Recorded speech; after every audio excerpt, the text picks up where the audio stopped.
Tanawa ra ng uban nga mga bata nga wala bunali sa ginikanan. Di ba?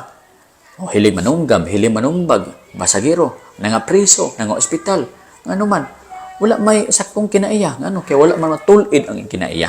Pero ang mga bata nga binunalan, dinisiplina. Di ba?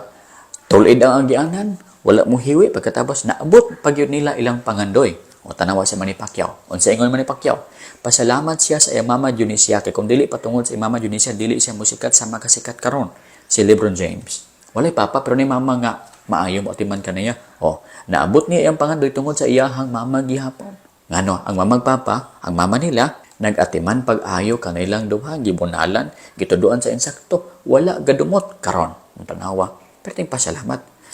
Nayo sa kabatanon gikan sa layo nga dapit niya uli sa balay niingon, "Ma, pa, salamat sa imong pagdisiplina kanako sa bata pa ko. Kay tungod ni ana, pag-abot nako di adto, dinayig ko kay responsable ko sa mga buluhaton, dili ko tapulan." Ingon anak dapat ba dili kay magdumot? Namo gud na sa verse code nga, "Train up a child in the way he should go, and when he is old, he will not depart from it." Gitrain ka. Sama ka sa kahoy.